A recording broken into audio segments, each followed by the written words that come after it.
It's easy to put on for me to take. You don't need me. You don't have to travel no range or control. Can't we jam us? Indeed.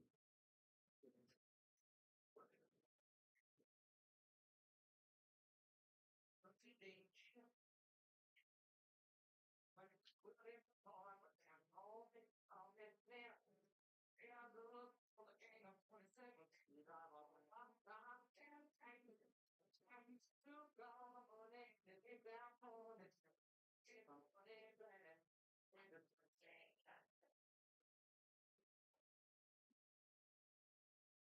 Yeah.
Make you.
Hey Brandon, did you get my email about the train system class?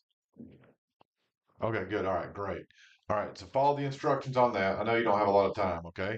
So I want to make what I want to make sure that you can actually you can watch everything we did with the last group. I'm going to give you the link to it.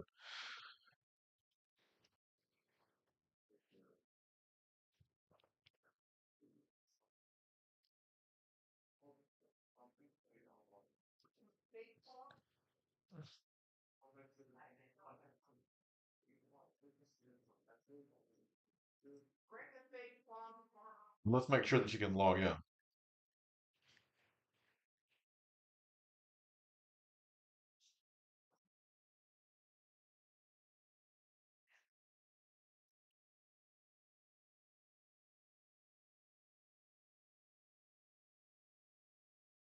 All right, so you can watch this video link. All right, so there's your link. Okay, that's for the last video. I need to make sure that you can log into my Gemsys. That's the important part. That's the part you're probably going to need me to do anyway. You can do the rest of the stuff on your own. Probably you're smart enough. You'll figure it out. Okay, so I want you to go to mygemsys.org/elite.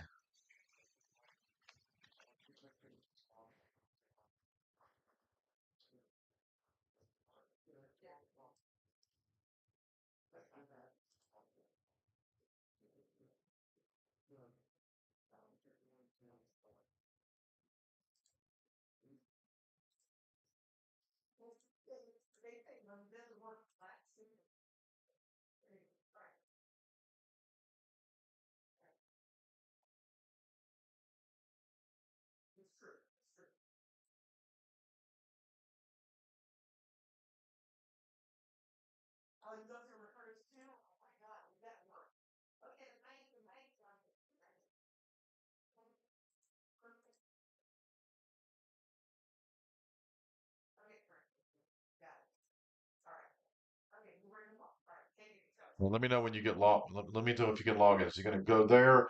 It's going to ask you for your organization. It's going to be Georgia, and the login is the same login that you did for my Gemsys. And if you can't get logged in, this is where I need you to communicate with me, okay?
If you can't figure it out, let me know. I'll just send you your username and password to your email.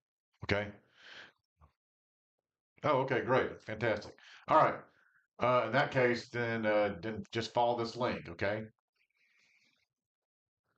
In fact, I'll do better. I'll just send this link to your email. Okay.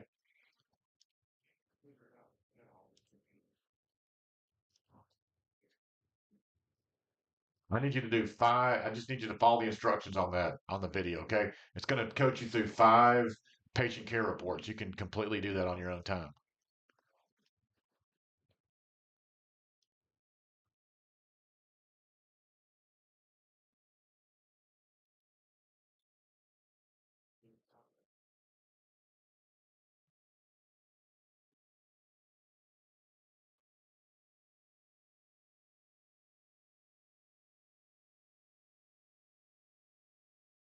Okay. Good deal. All right. So great.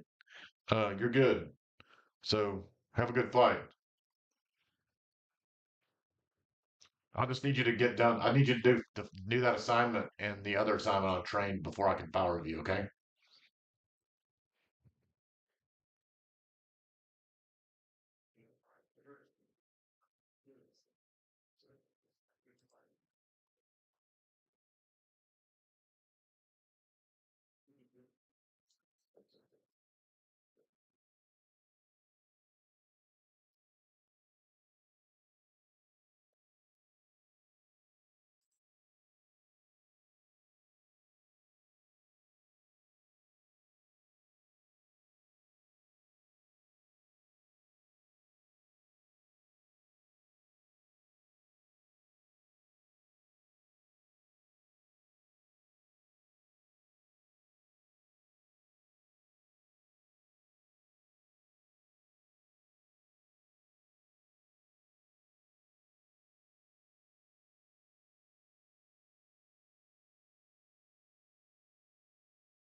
All right, man. Have a good one. See you.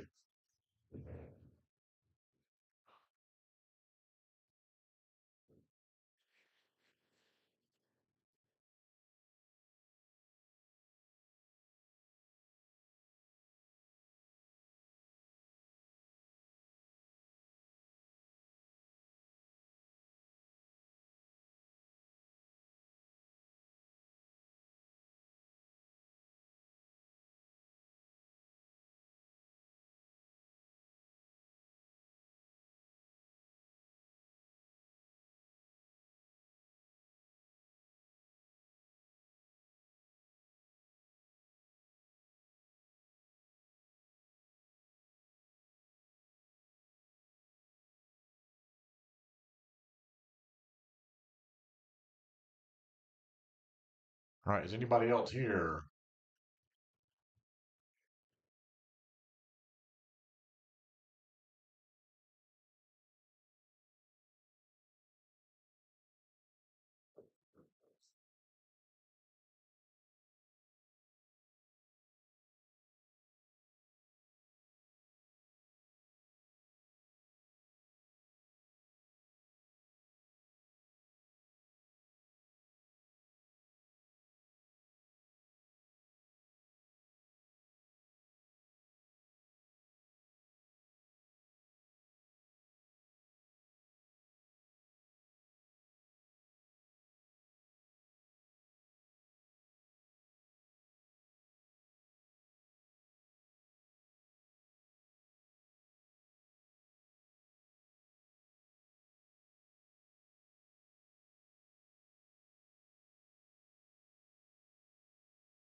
All right. Taquan's here. All right. Brandon, the other Brandon is here. Good.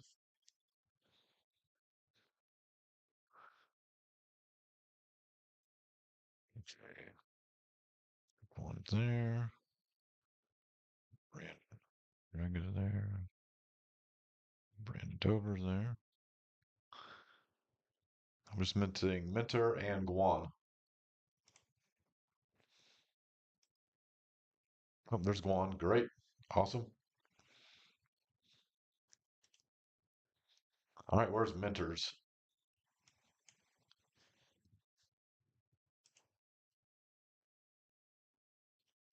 All right, we'll just wait for Minters here.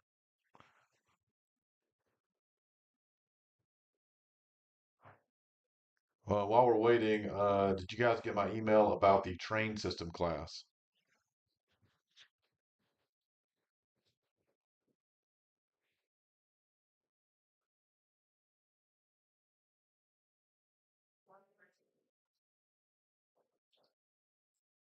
Hey, bud.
Good. All right. So yeah, that's. I'm gonna need you to complete that um, and do the what we're gonna do today. Anyway, this probably won't take very long. You guys will do the train system thing on your own. All right. So in the meantime, what I want you to do is go to this website. Probably the easiest way for you to get there is go to to type this into your browser. When it asks for organization ID, you'll type in Georgia. I need you to see if you can log in. If you can't log in, and this is the same username and password that you had when you set up your MyGymsys account when the class started. I don't know if you remember that. It seemed like an eternity ago.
Hey, Saron.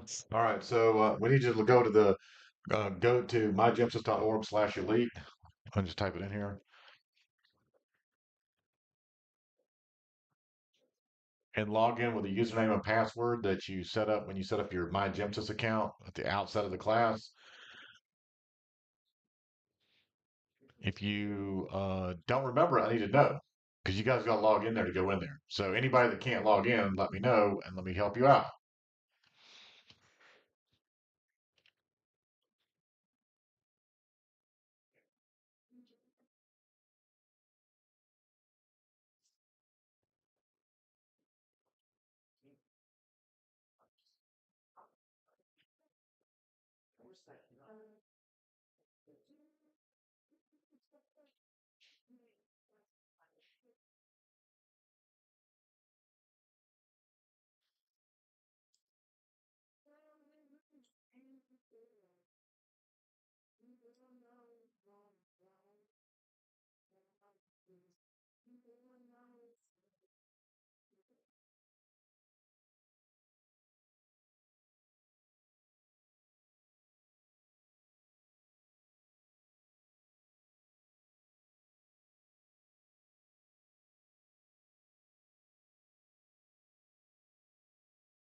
Okay, there we go. All right, hold on, Taquan.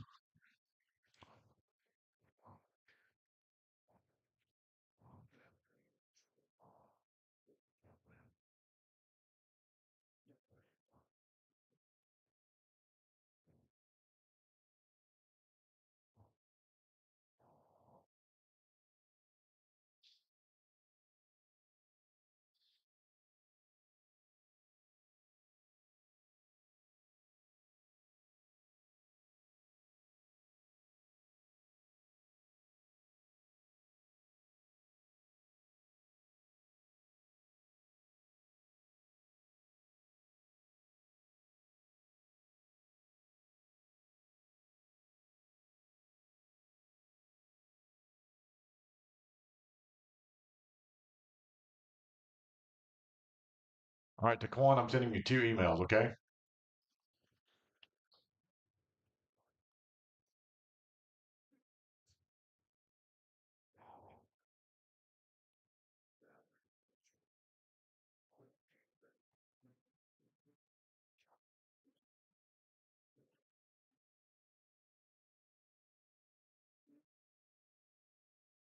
Okay, who else can't get logged in? All right, Taquan, check your email.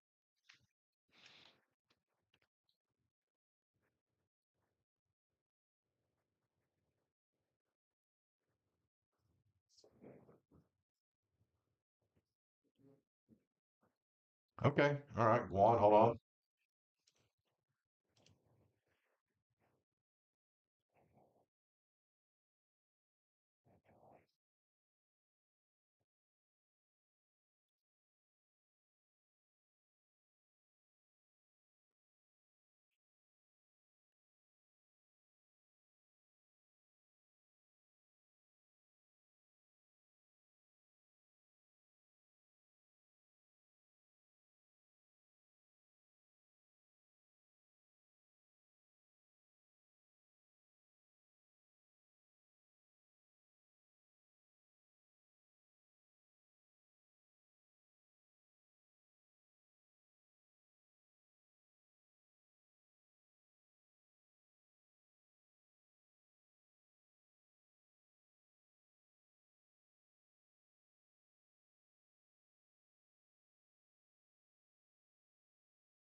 Okay, check your email, Guan.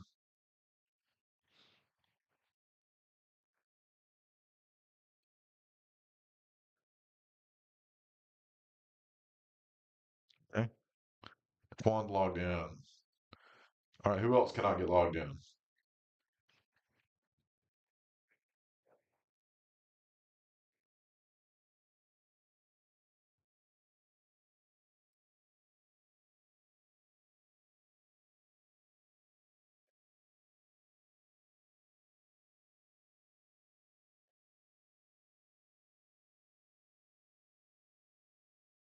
Okay, mentor. Okay, no problem. Hold on.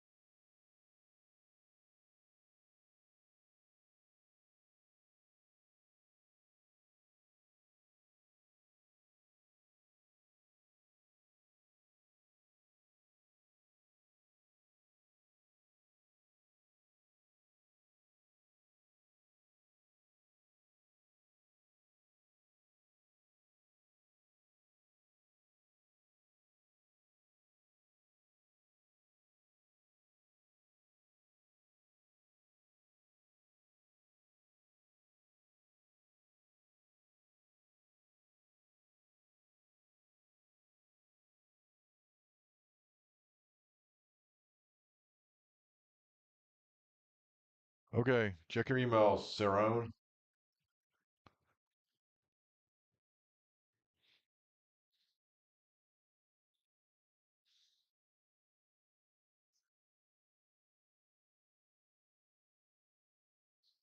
Okay,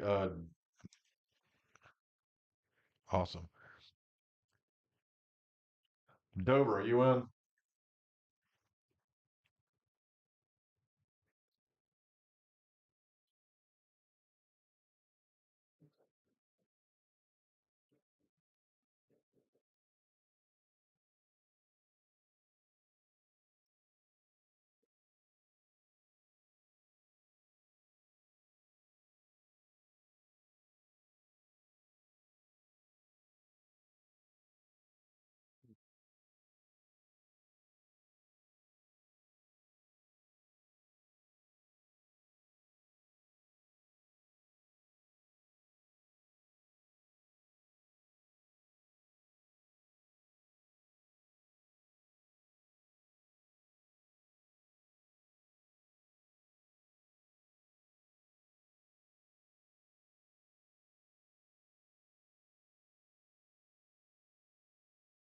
Brandon, are you there?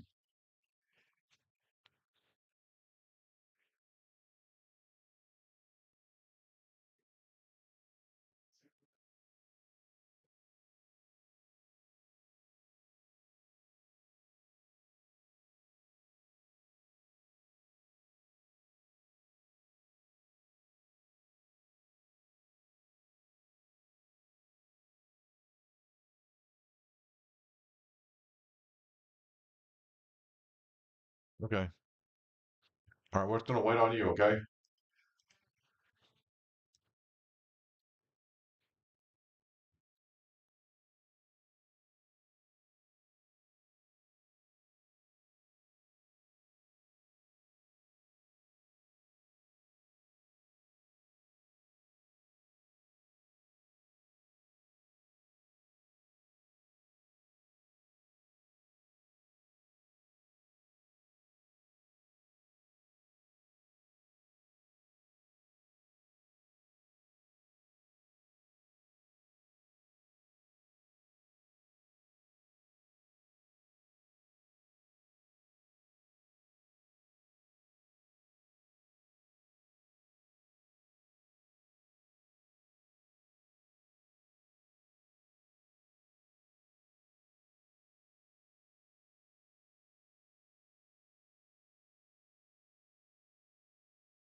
Okay, good.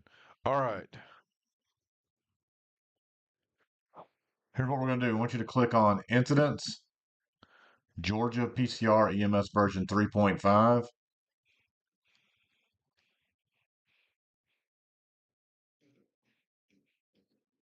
Okay. And when you get there, let me know, okay? When your page looks like that, let me know.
All right, good.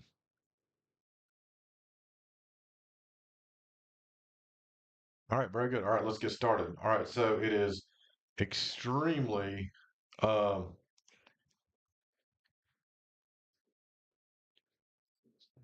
it's extremely important that, let's see around this.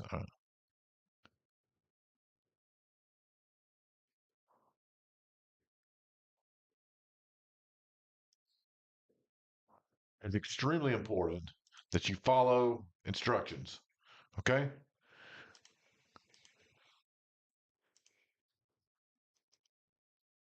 Okay, because if you don't, you're going to find yourself in a world of shit.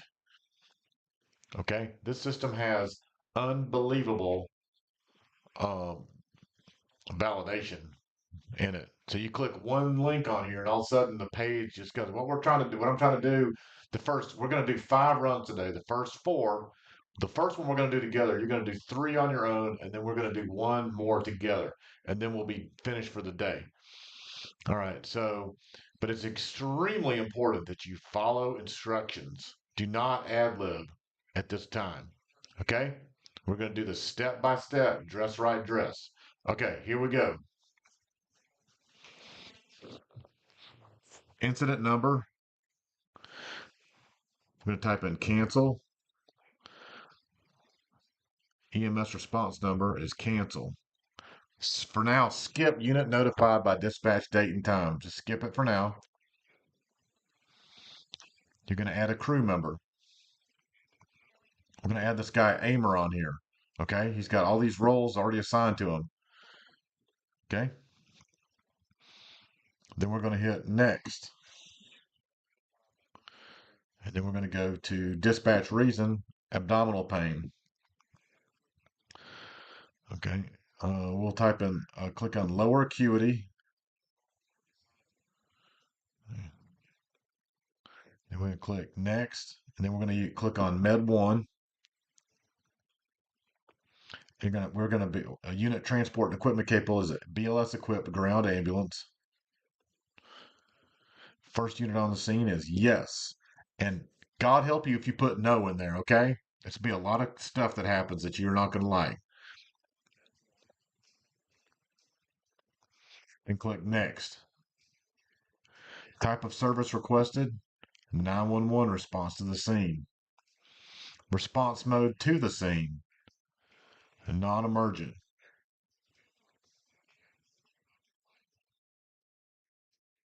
Next. Number of patients at the scene. It's very important that you click none. Unit disposition. No patient found. I can't stress to you how important it is to make sure it looks like exactly like this. Crew disposition. You're going to scroll down and you're going to find back in service, no care, services required. Then you're going to click next. Incident type. Incident location type is a residence. Street address is 123 Elm Street.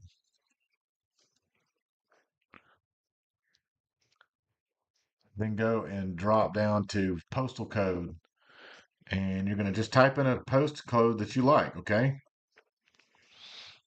One that works. And you're going to uh, click on your city, and it's going to auto populate everything else for you. It's supposed to.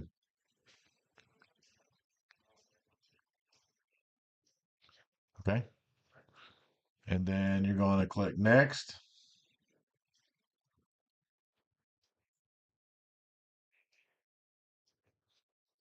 All right, now it's very important that you do this in perfect sequence. If you get these times out of sequence,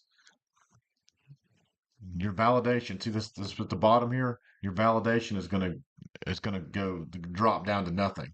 The goal here is that for all these PCRs that you have 99 or 100% validation. So it's real easy to do. Just follow these very simple instructions. Start at the very top where it says PSAP call date time.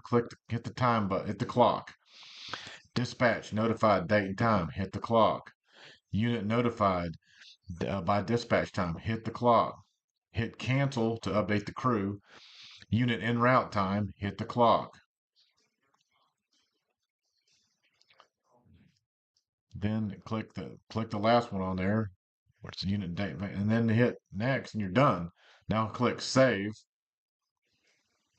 and then come down here and click on finish incident.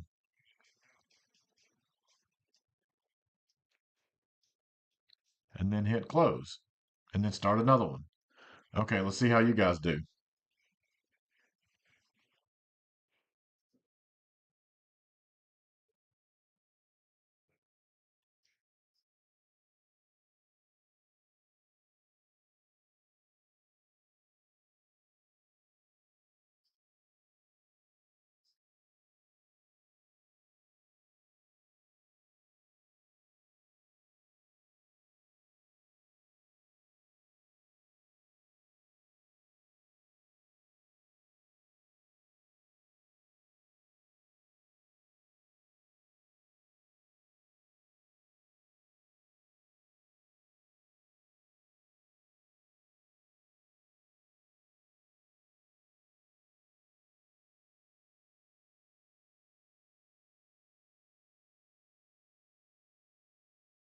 Okay, looks like Angela's got one completed.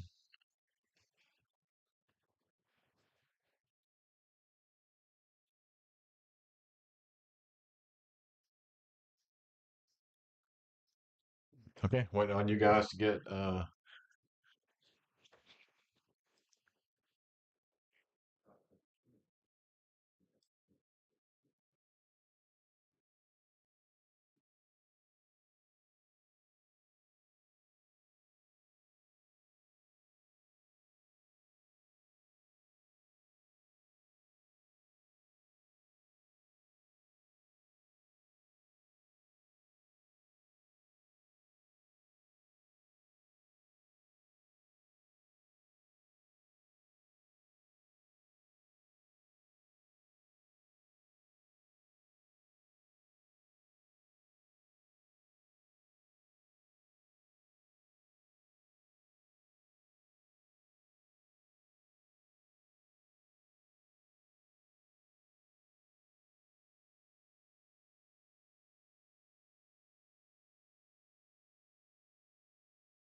all right, Brandon's got one done.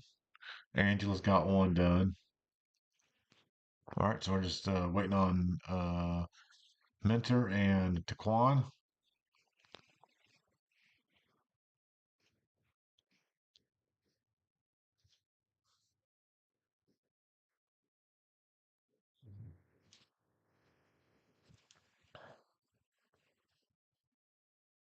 Also, if you hit save, if you're on there, you want me to see where you're at, Mentor or Taquan, just click save, and it'll pop up on this list, and I'll be able to look at it.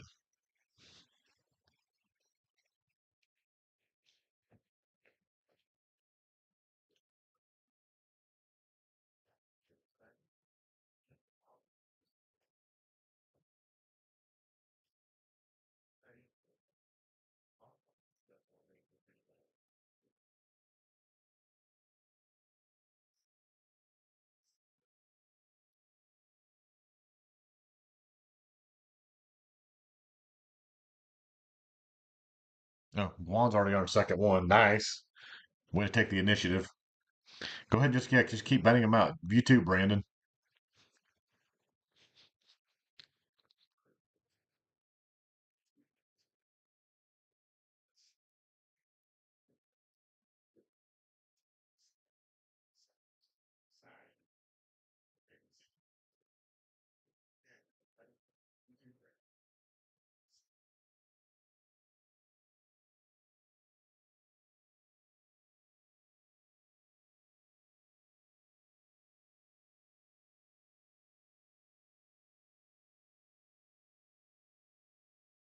Okay, still not seeing anything from Saron or Taquan. Are you guys behind? Are you guys not able to continue? What's going on?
Okay.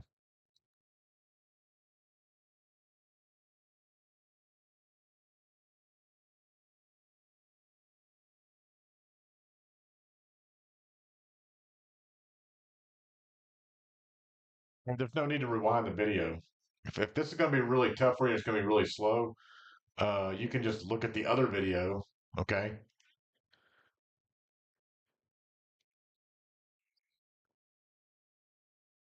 that we did this morning. I'm sending you a link to it.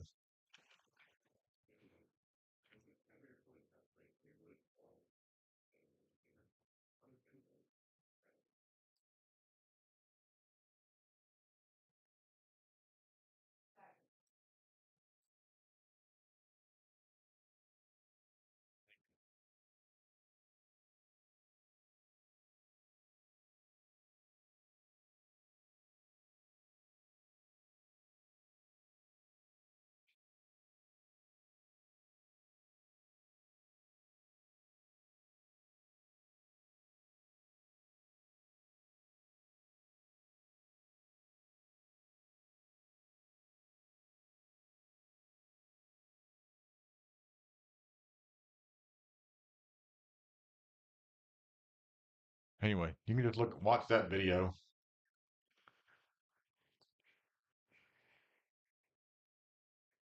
Okay, it's cool. All right, what about mentors? Sarah, are you there?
Let's see.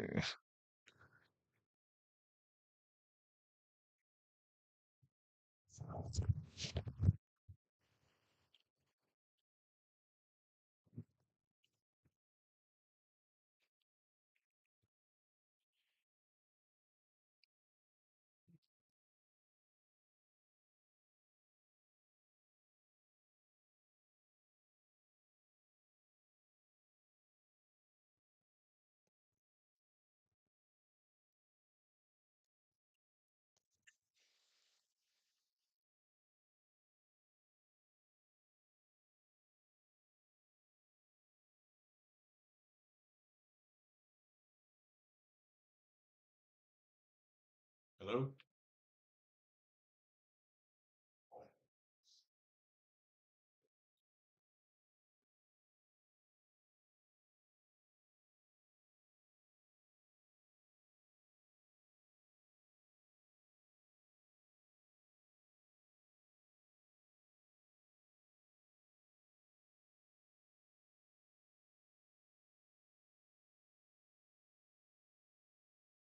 Ah, I'm trying you on the phone. Sir.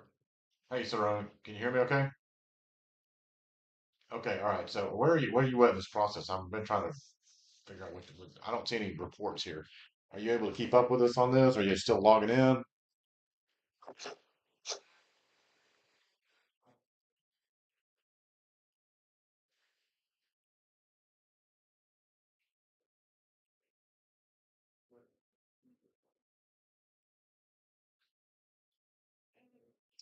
Right, right. If you go to the top of the page, there's a thing at the top. This is Georgia EMS, or it has like incidents, resources, tools. You see that? You click the incidents, and then you start GEMSIS PCR version, EMS version 3.5. Okay, click on that.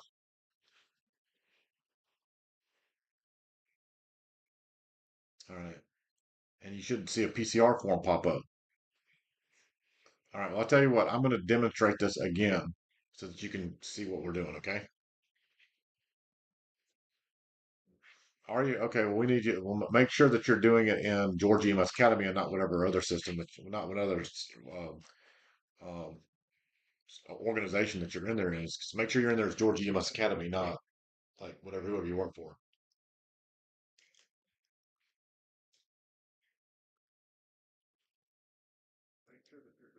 No, no, what agency? No, no, what agency are you associated with on Image Trend? Right, right. See, that's part of the problem right there. You're doing this on their dime. You got to do it on my system. So, you're gonna go. So, like, scroll down where it says Purple Heart. So you see there's a down arrow.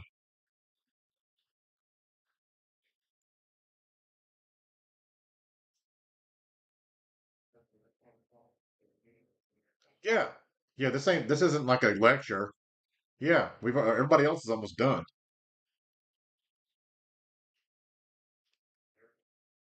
Yeah, the first thing you need to do is change your agency to Georgia EMS Academy from Purple Heart EMS.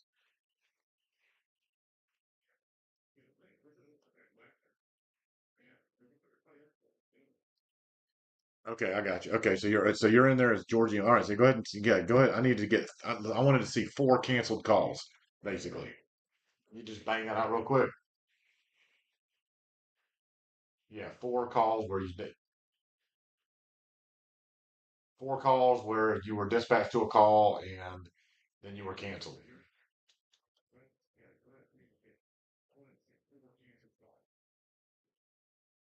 Do you want me to would you like me to just go ahead and demonstrate that again? Okay, all right. Are you ready to follow instructions?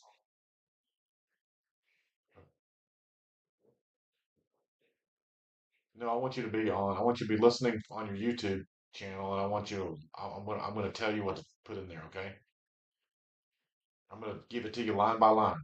Okay, all right. I'm gonna turn off my phone now and go back on the microphone. Okay, okay.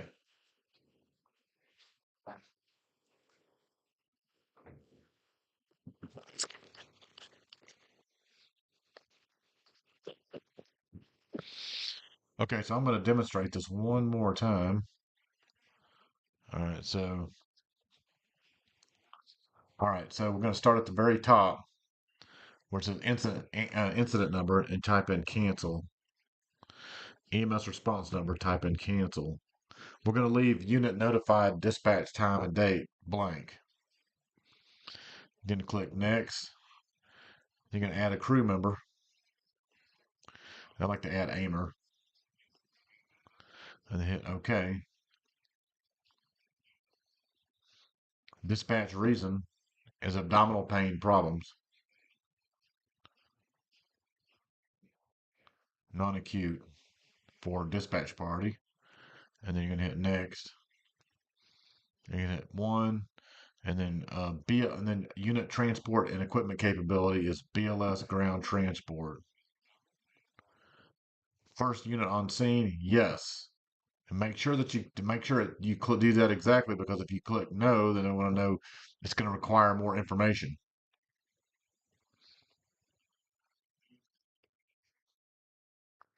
Type of service requested is 911 response to the scene. Response mode to the scene is non-emergent. Additional response mode indicators. Oh, just not emergent. Duh. Okay, not emergent. Then click next, and then you're going to click number of patients at the scene is none. Unit disposition, no patient found. If you click anything else on there, or it's going to ask you for more information. Crew disposition. You're going to scroll down and find back in service, no care, support services required.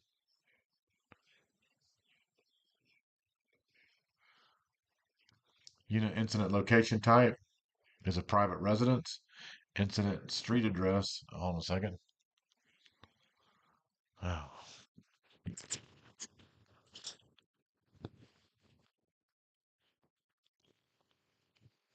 Hey,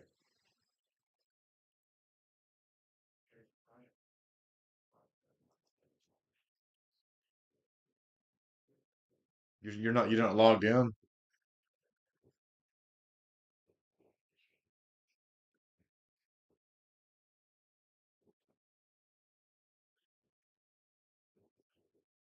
Are you listening to it live? Because I mean, I've been going through I'm like most of the way through another patient care report.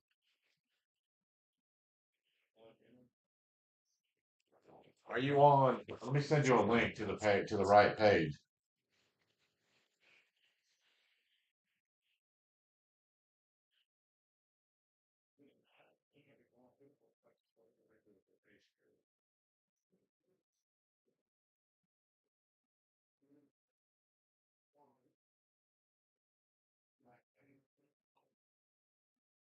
I don't know. I really don't know. It sounds like you're on the right stream. Um,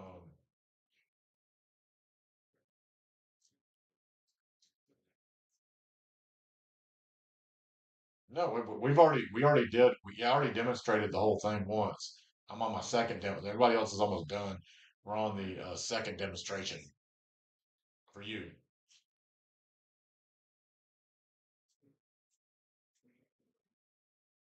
Okay. All right. Well, let me send you the link to the. If you can type in the. I'm going to send you the URL for the current page.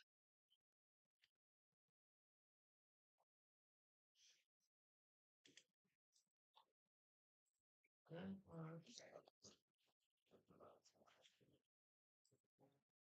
right. Okay. Send your way.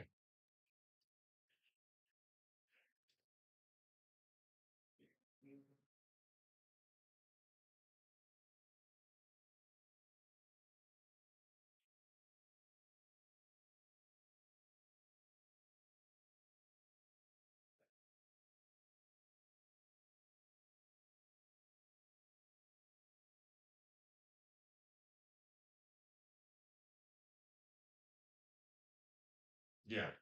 Yeah. I don't do tapes.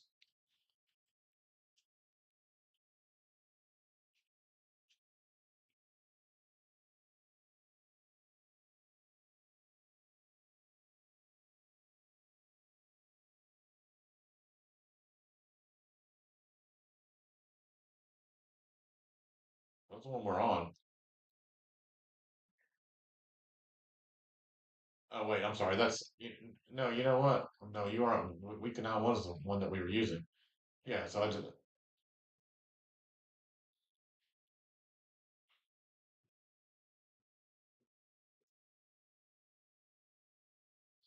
well, okay. Yeah. All right. Yeah. All right. Well, I'll tell you what. All right. All right. I tell you what. Let me start all over again on this page, and maybe you can follow along. Does that seem doable?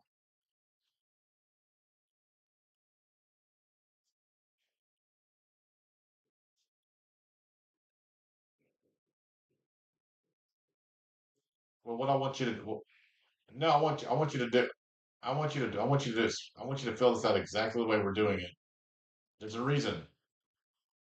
So that you understand just so that you understand the basic fundamentals of it, because you've got this validation thing and you've got all these other things on here. I'm showing you a way to make a run report that doesn't require you to have any information. Okay. All right. So I tell you what, I'll listen to you in one ear and I'll talk on the other ear. Okay.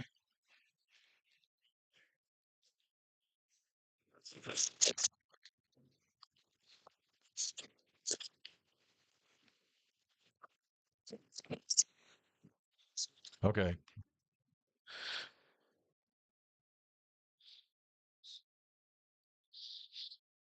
Okay. So here we go. This just to recap. You started off on PCR information. All right. Are you with me, Sarah? Okay. Start on PCR info. On incident number, type in cancel. EMS response number, type in cancel. Doesn't matter if it's misspelled. All right, and then just click next. Don't worry about the unit notified time. We're going to come back to times later. You're going to need to add a crew member. I'd like you to add Amer. I can't pronounce his last name. Amer, the first one on there. Just as like when you click add, it'll say AMR. Click that guy. Okay. Then click next. And then go to dispatch reason. Abdominal pain or problems. Dispatch priority, non-acute. All right, moving right along. All right, next. Unit info. You're going to click Med 1. Then you're going to click BLS equipped ground transport. And then you're going to click EMS, first unit, EMS unit on scene. And then you're going to click then click next and response info. 911 response to the scene. Response mode to the scene is non-emergent. Then you're going to click next. And then you can click number of patients at scene. It's very important that you put none. Then unit disposition, no patient found. And then on crew disposition, you're going to scroll down and you're going to find no patient, back in service, no patient, no care or support services required.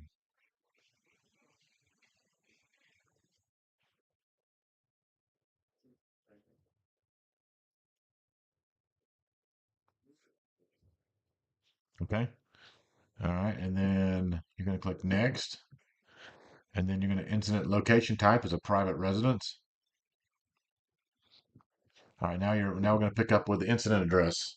Put whatever you want to, but I'm going to put in 123 Elm Street. And then you're going to click on incident postal code. Type in type in a zip code that you like. Okay. And then you're going to click on city look. It'll open up city lookup, and you'll see that it fills out the rest of the address for you based off the zip code that you put in.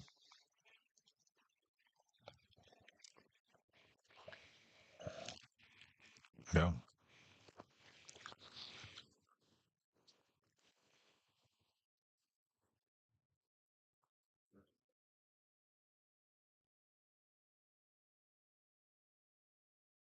Okay.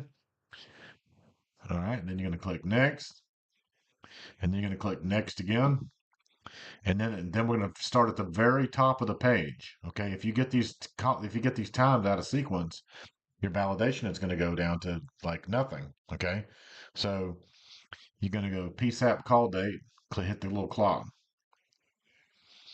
Dispatch notified, hit the clock.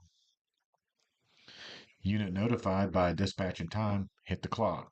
Then hit cancel to update the crew. It's going to ask if you want to update the crew, click cancel. Okay, now hit unit en route, hit the clock. Okay, and then you're going to go down to the bottom of the last remaining red sequence there, the one that's outlined in red. Just click. Now you got 100%. Yep. Okay, now you're going to hit save. All right, then I want you to go to the bottom where it says menu, which is next to 100. It says menu. All right, click finish incident. Yep. Yes, mark is finished. Now hit close and start another one. And do exactly the same thing 3 more times. Yep. Yep. Okay. All right, cool. All right, awesome. Okay, all right, bye. All right, we're gonna give these guys a chance to get caught up. Where are you at? Where are you at with this, Quan?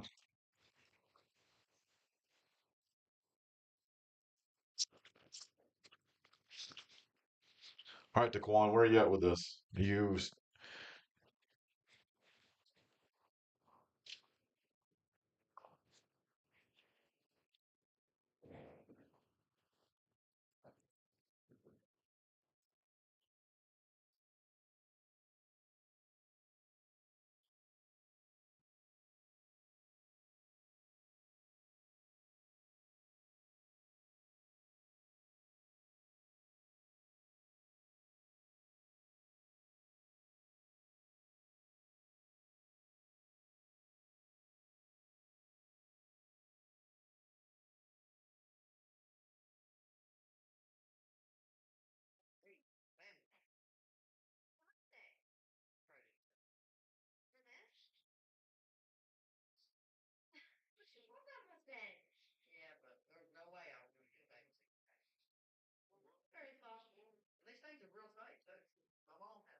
Okay, where's everybody at? So I know that Brandon's caught up.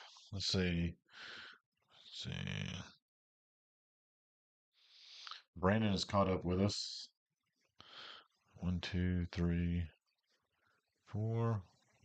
Angela's done. All right, so I'm just going to give Sarah a chance to get caught up with the rest of us, and let me figure out what's going on with Taquan. I'll get back with you.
Real American's favorite country station. And that was Ella Langley singing probably the most beautiful song I've ever heard. Ireland. Now on to Dave Pyle with his new single, What Country Means. Oh, dear and pickle chucks, hunting, fishing. Cute little thin boys wearing tight jeans. What?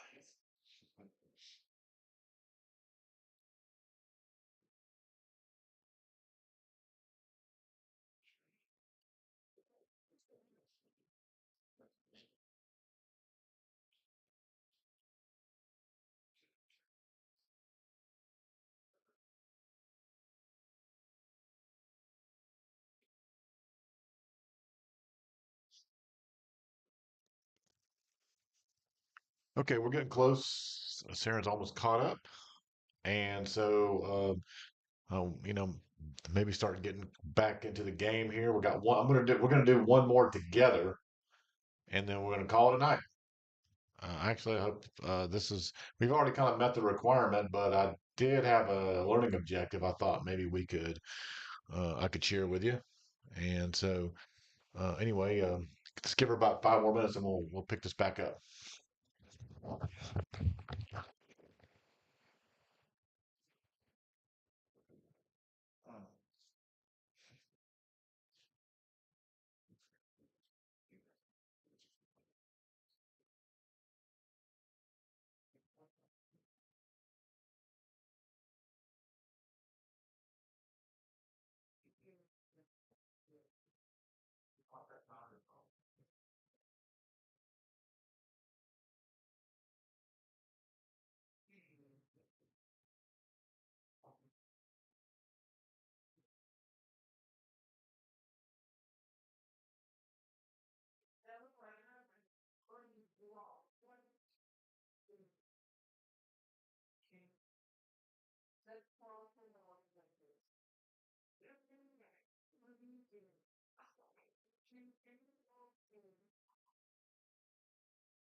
Yeah, we're still working on it.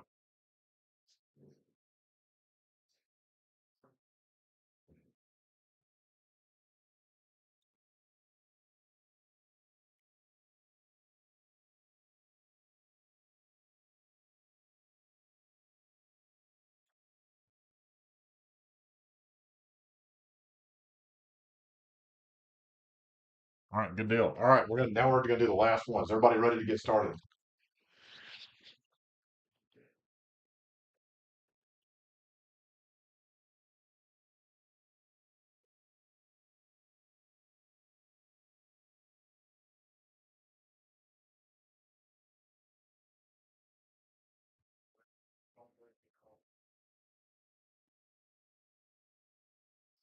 Did I lose everybody?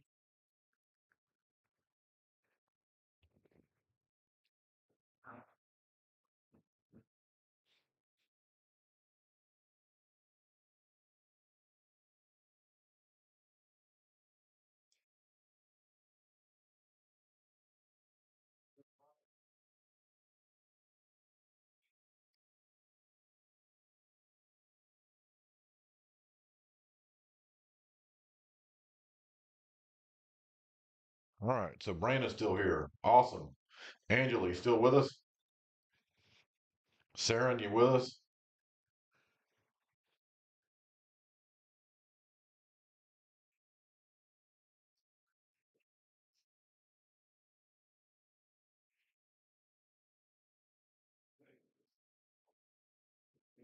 I don't want to start until everybody's ready.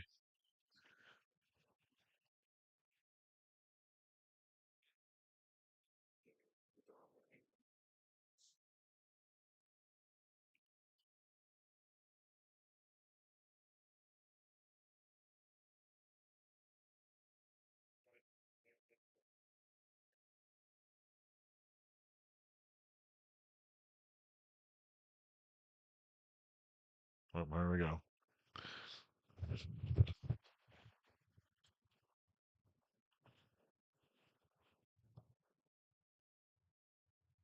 Hey.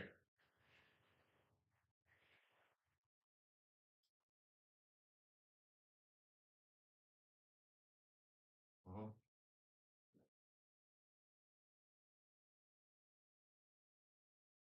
Yeah, I bet you're not on the right page because I've been calling for you. So you hadn't heard me? Yeah.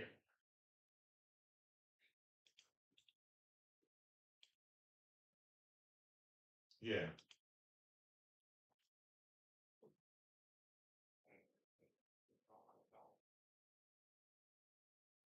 Yeah, there you go. You're in the right spot. I'm gonna, yeah, you should be hearing me talk. Hold on. Saren, can you hear me? Are you on the right page? No, there's a delay. There's a delay.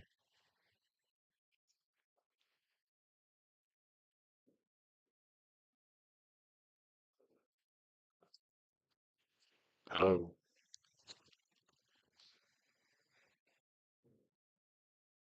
You didn't hear it. You didn't just hear it because it just finally went through. Hello, can you hear me?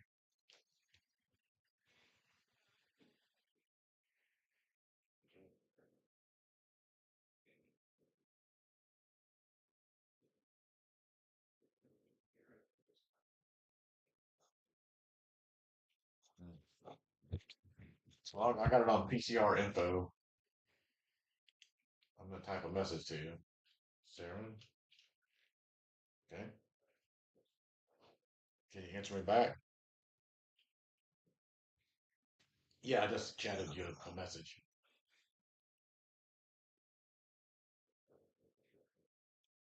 There we go. Okay, so you're on the right.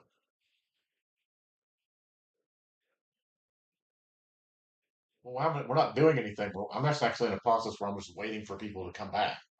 So,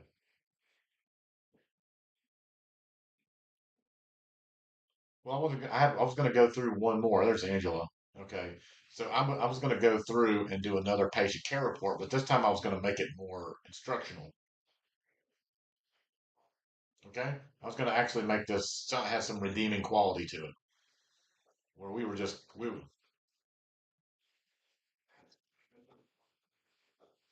yeah. Okay, yeah, that's fine. That's fine. I'll just work in both ears. Okay.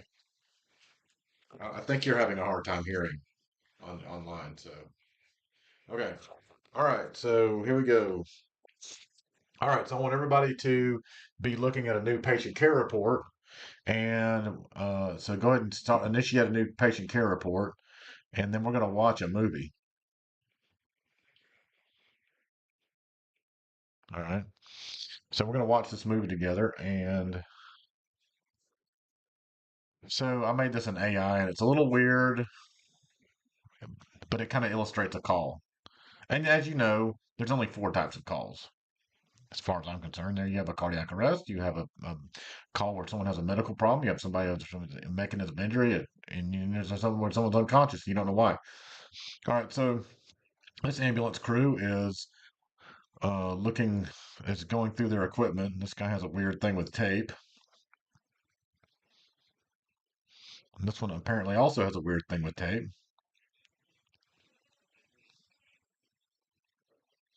All right, here comes a dispatch calling you through looks like a Chinese looking radio that you get on eBay, Baofeng.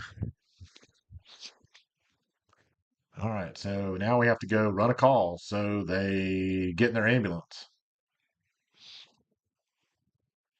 and the guy talks to the dispatcher, and they get some updated information like location, complaint, yada yada. Okay, and then they get in their truck and they take off, and they're going to drive lights and sirens to the city, which looks a hell of a lot like Toronto, Canada. But I think that's what AI thinks when it thinks about like what does a city look like. It's like, well, put me through the city. It's going to put you in Toronto or some other weird ass place like that. All right. So anyway, they the so Apparently, they put lights inside the back of the ambulance. He's also doing an inspection while he's en route to the call. It must be very thorough. They show up at the patient's house,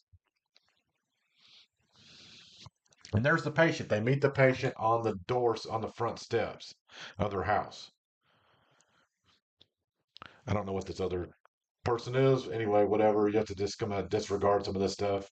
It's just AI. They're called hallucinations.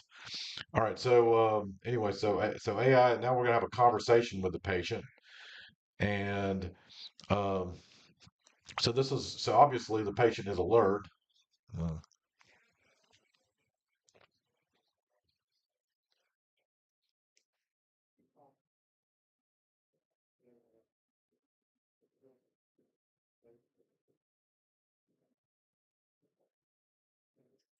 all right, we're taking vital signs. See, this is exactly what we learned about in class. So you got and this guy's doing a physical examination. It's a little awkward to watch on video, but whatever. Okay, and then um, and then they're gonna have some more conversation, which is not unlike a normal call. And then they're gonna put her on the stretcher, but it looks like they're putting a clone of the medic on the stretcher, which is weird, but whatever. It is AI, so let's understand that. Now they're going to drive the ambulance into the hospital, which is extremely weird. And the only reason why I left it in there was because it just blew my mind. And now they're gonna engage in some like high fiving and stuff, and on their way out of the hospital. That was a great call. You really did a good physical examination. Thanks. Let's go do some tape. And then they move on. And now they're going to go back to folding laundry in the back of the truck, which is not too far from the what actually happens. Okay. So anyway, so that was a call. So let's kind of go back and look at this call from the perspective of the Chinese menu. And so what you have here is you've got a scene size up, determine if the scene is safe, determine if there's a mechanism of injury. All right, so let's go back and roll that. So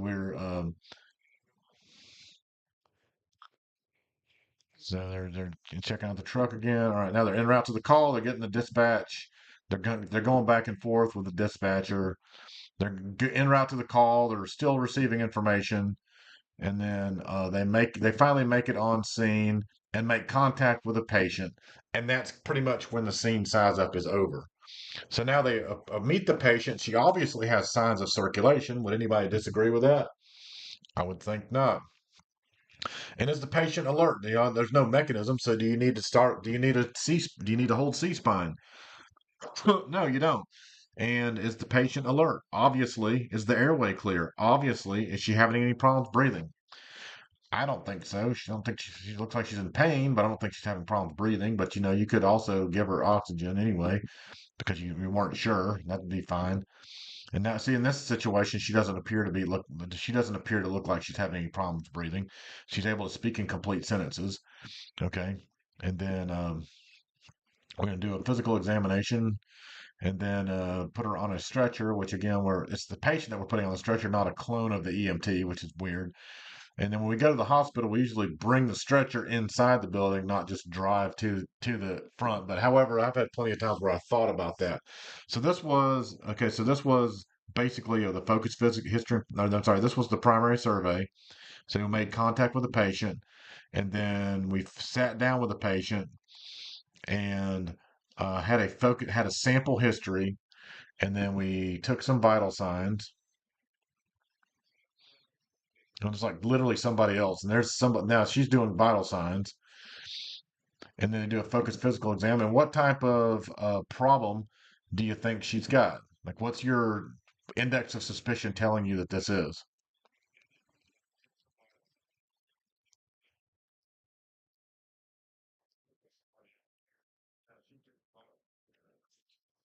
So, what do you think? What do you think? What do you think the index of suspicion is telling you is wrong here?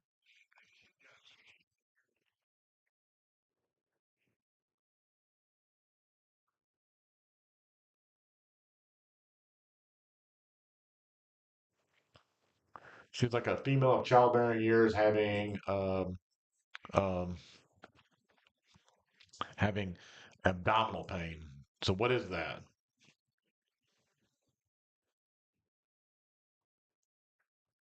That's an ectopic pregnancy. That's right. Thank you. All right. So that's what we think it is. So this is a classic call where it's a classic medical call. It's just you did a scene size up. It was completely unremarkable. There was a primary survey, which was literally unremarkable.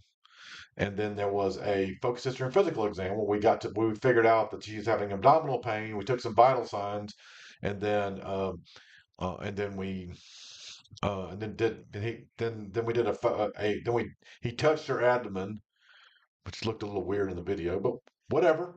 Hey, whatever. And then we put her on the stretcher and we took her to the hospital. And yeah, there was a lot of weird AI stuff along the way. So that was fun. Okay, so now we're going to do the last patient care report together, and you're going to see. I'll break off and explain to you, some of the things. So on the incident number, I'm going to call this abdominal pain.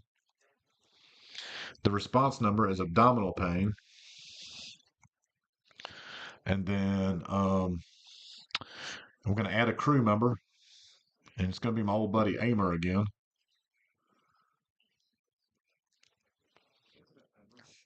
All right, and then we're going to go to dispatch reason, abdominal pain or problems. And then we're going to dispatch party level is going to be lower acuity, or actually non-acute. Because honestly, how would you if you were a dispatcher, how would you even classify? Like, oh, exactly what even is classifying calls? What exactly does that mean? Okay, you have to understand that. Okay, so EMS has risen and fallen in my lifetime. You guys are seeing it now, kind of at a decline. A lot of what was put out there was unsustainable. I think you'll be seeing more BLS ambulances. You'll see less paramedics working on ambulances moving forward, and so all calls for the most part were responded to lights and sirens. If you got a call, you turned the lights and sirens on. And how did you know we were going to a call? Because the lights and sirens were on. Okay, so this is what every call was like. Every call. In fact, there are places. There might still be some of these places around where they transport to the hospital. They do all their transports, lights and sirens as well, which is asinine. Don't ever ask me to work at a place like that. But at the end of the day, most all these calls were done. So I worked at DeKalb in the '90s, and so one of the things that happened with EMS was it had been seen that we were driving lights and sirens to calls for stupid calls, and we were risking our lives and other people's lives, almost getting into accidents. Okay, and so in order to increase safety and decrease the number of incidents that we would have to deal with, uh, somebody came up with a legal way to downgrade ambulances before they actually made it to the scene. And so this is what you get from when you have purely EMS or purely medical people looking at these problems. They come up with something like that. But what do you think that did to customer service? Like, if all of a sudden, if I could downgrade an ambulance and it's okay that it took 35 minutes for it to get there, what exactly does that do for customer service? What do you think about that, Saren? You with me? Yeah. Okay. So ambulances, so the American, the EMD system made it possible to downgrade the response level of an ambulance before it even made contact with a patient. So meaning it justified an extended ETA for most calls. So what do you think the public thought about, or what do you think the people that make boats and in the community thought about that?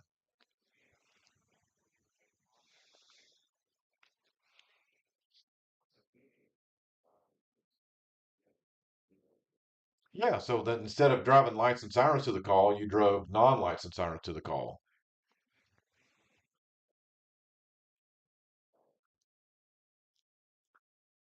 No, no, you had to wait longer.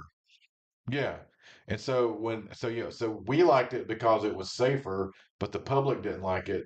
And so in a lot of places, especially after 9/11, fire departments took over EMS. And so what do you think happened to these EMD systems?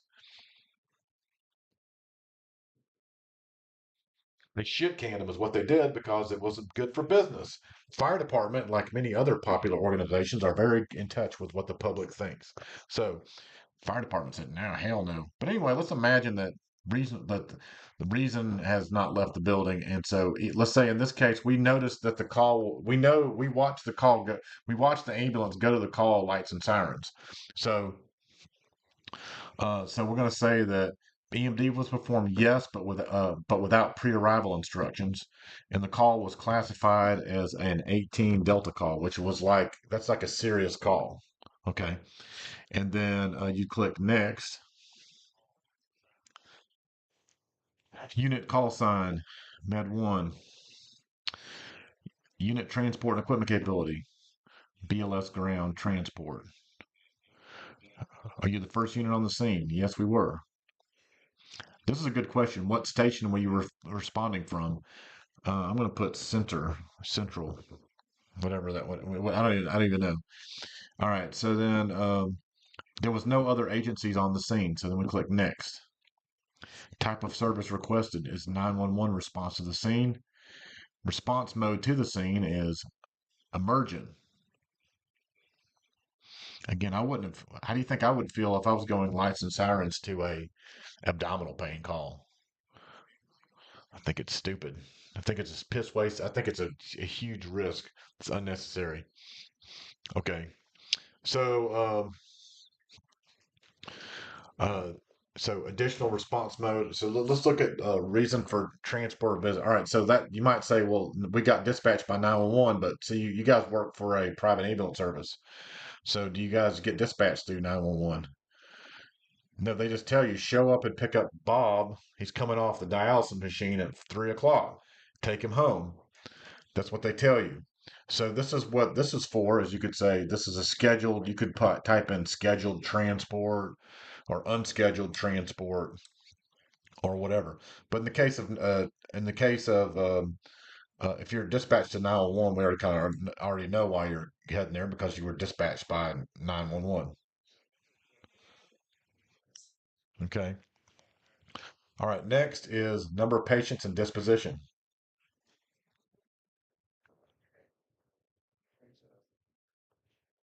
All right, so number of patients at the scene is single. Now you notice that the so then we tell unit disposition, patient contact made. Now look what happened to your validation at the bottom. Was 86, and now what is it? Mine says 34.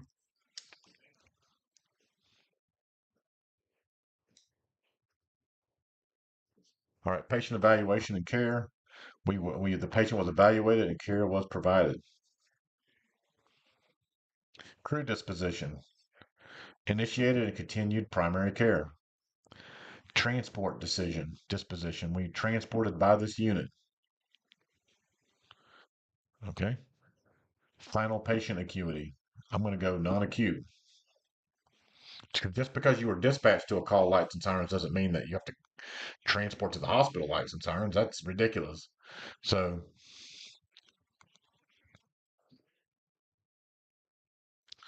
all right, incident location type is a home or residence. We're going to 123 Elm Street.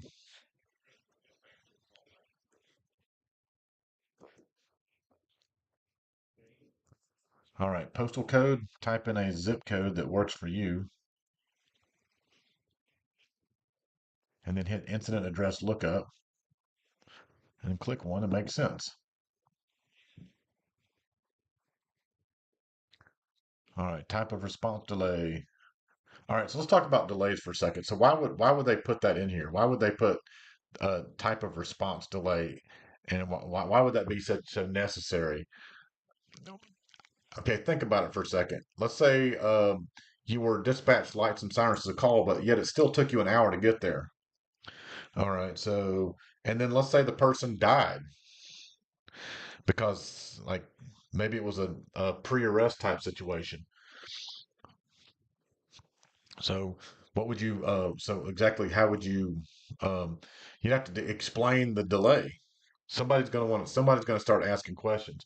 And you might say to yourself, who gives a shit? Who actually reads these things? Sometimes people do read these things, and it's not just, and trust me, it's not the people that you thought who were going to read them. It's going to be like, you think the doctor would read it, but they never read these things. The nurse gets usable information from this, but they will not read it. Um, so who will read it? It might be somebody in your operation to figure out what happened on this call. It might be billing clerks read this every single time. I don't know if you know that. They read all of them.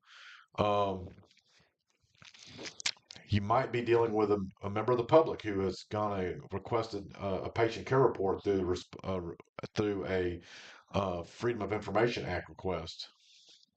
They could have done that.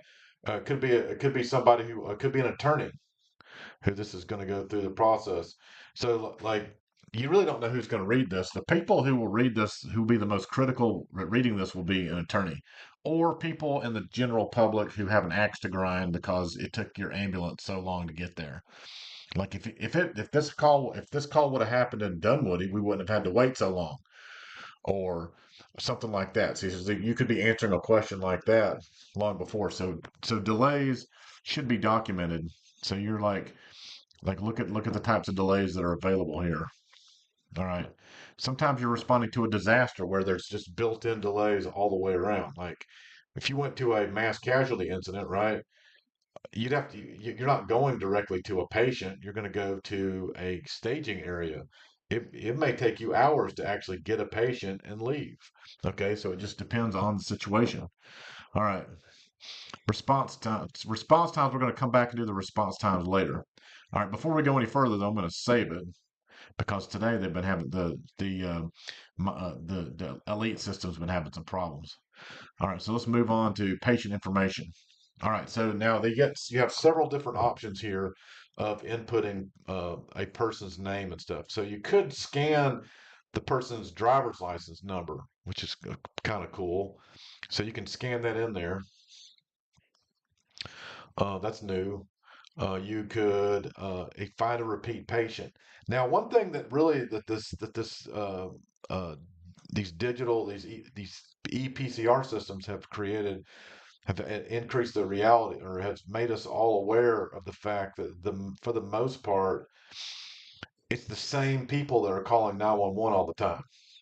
Okay, so that's kind of interesting. I don't think that EMS, I don't know, I know the fire department hasn't changed their idea that every call is the first time that this person ever called 911.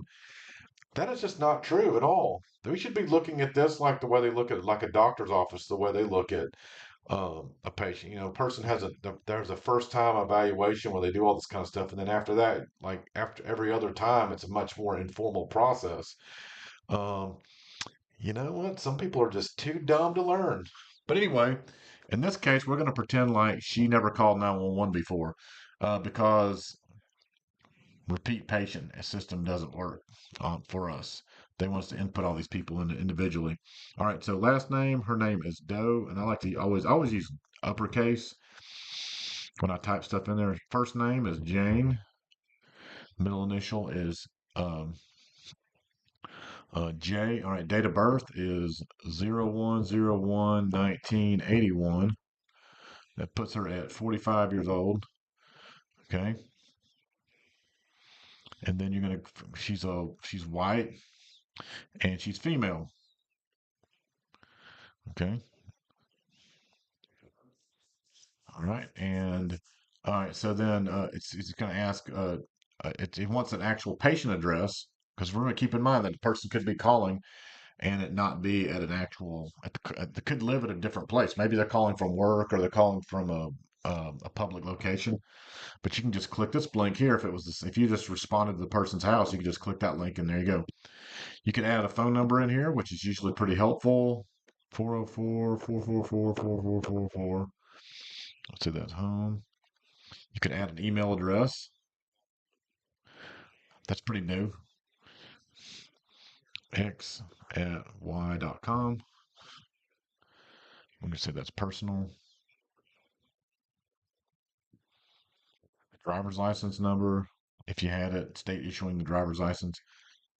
I mean, these are all good. Like I said, your ambulance service is going to want as much of this information as they can get because the it helps them get paid. And if they're getting paid, then that means you're getting paid. And you might say, "Well, I'm not getting rich." Well, nobody ever got rich working on an ambulance, but like EMRs are getting paid pretty well these days. So give me a break. All right, so closest relative or guardian, this is not applicable because we were dealing with the actual patient themselves. Okay. Now they're asking questions here, infectious disease related. These are things like they're looking for contagious patients or flagging patients. This is all new. They're going to ask you a series of questions. All right, so the patient history. We're going to say that we discovered that through our sample history that she has high blood pressure, and we're going to call this essential primary hypertension. You might say, why would they go to the trouble of calling it that? Because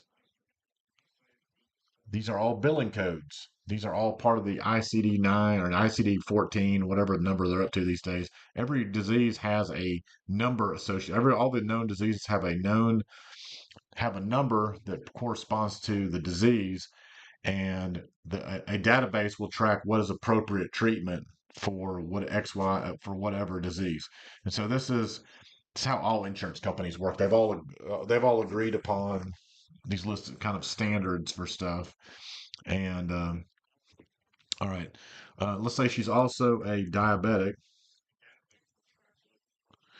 and you see she's a type. I'm going to give her a type 2 diabetes. You might say, I don't know if you remember from reading it. I don't really talk about it in class that much, but type 1 diabetes is a juvenile onset diabetic, and um, type 2 is an adult or obesity onset diabetic. And you might say, like, and I'm kind of like, what difference does it make? They're both diabetics. It's my argument that I think the main thing that's the most um, important distinction between two different types of diabetics is which one takes insulin, because your insulin dependent diabetic is a lot more predictable than your non-insulin dependent diabetic. So let's say the patient has some kind of, it's on the patient care report. We're under past medical history.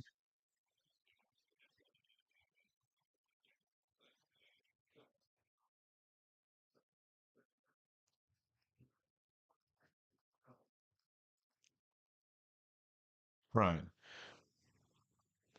Right. Yeah, there you go. Find value. And then there it was. It was in that box.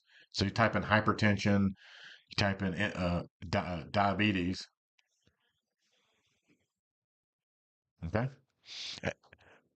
Yeah. All right. So like, and also like like again, if you were using the frequent flyer system, you wouldn't have to put any of this crap in there.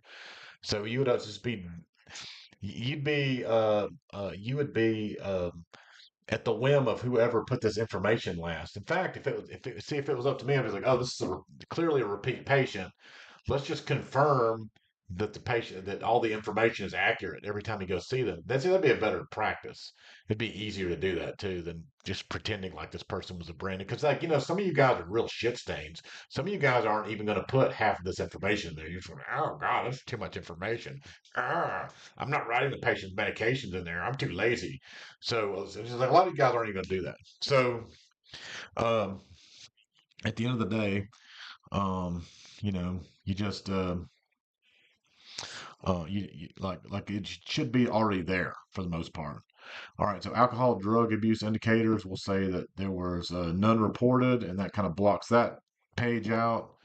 And then next, possible pregnancy, we're going to say yes, possible, unconfirmed, because we are suspecting an ectopic pregnancy. All right, now we're going to put our medications in there. Now, obviously, so this is one of those things that a lot of times doesn't get done. Again, it should already be there. This information is available to add to any patient care report, because you have to understand that our little friend Jane Doe calls 911 every freaking weekend. Okay. So you got, you've got, so she takes insulin for diabetes. So we'll say that she takes. Actually, let's make it she doesn't take insulin. Let's make it that she takes glucophage. Okay. Okay. And it's going to ask you for some more information about it, like how much it was to give. So we put in I don't know how much what's a proper dose of metformin. I think it's like 25 milligrams, but I'm probably wrong. Okay. Okay, and then current frequency, we'll say every 4 to 6 hours, and then okay, and then we'll add in something for her high blood pressure. Let's say she takes lisinopril. Okay. All right. So how much does she take? Well, she takes 20 milligrams.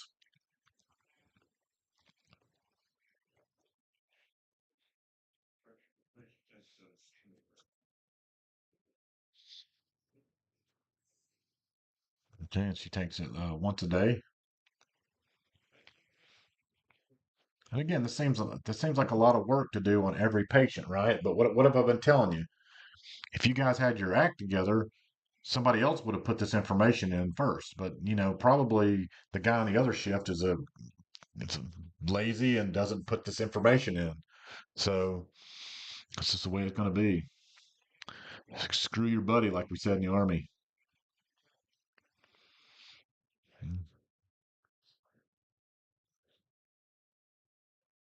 All right, patient allergies. So let's say the patient she's allergic to codeine.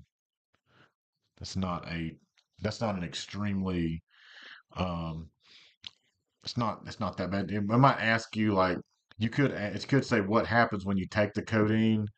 I mean, honestly, the average person thinks that if they get a stomach ache from taking codeine, that makes it allergic to it. That's not really the case. When we say, "Are you allergic to something?" we want to know, does it cause anaphylaxis? That's a lot worse than a stomach ache, right? So the so what would you say? Like I said, most people do not understand that like these are just side effects of codeine, right? So but anyway, if I put something in there, that means they're having anaphylaxis. Okay, but again, you might want to meet the patient halfway and be cool about it and say, well, the patient doesn't take codeine because it makes their stomach hurt.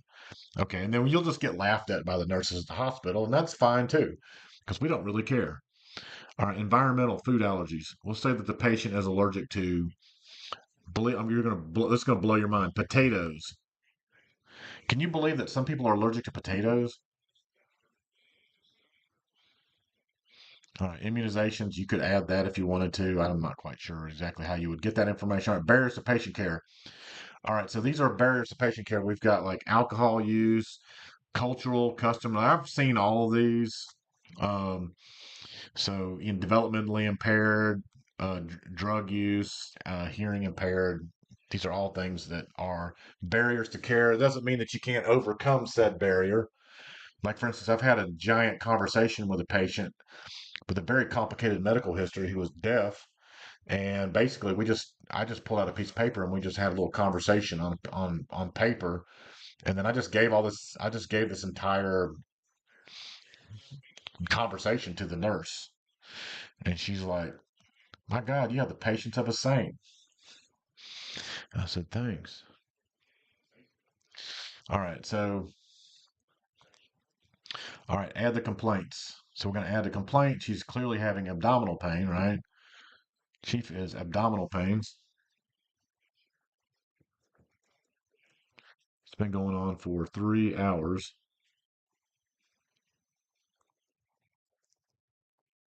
Okay.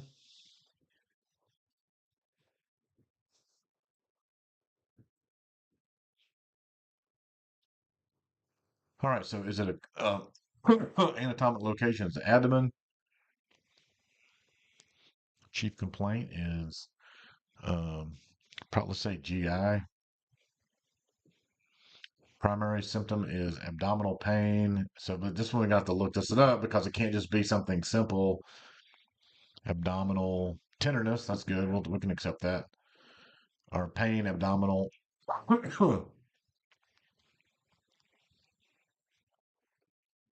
Primary symptom is abdominal pain, acute. Oh, abdominal.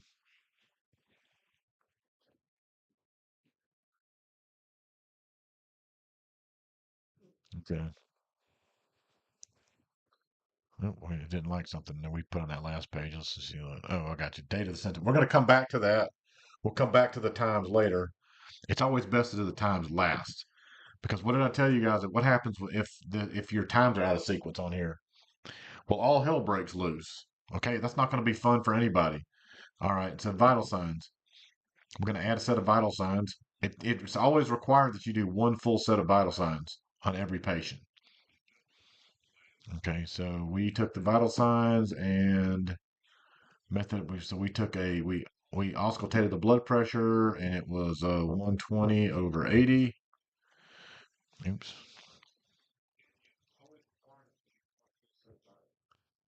Okay, and heart rate is 100, and we auscultated it,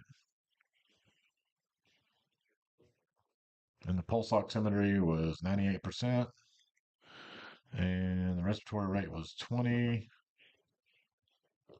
and there was the patient had normal respiratory effort.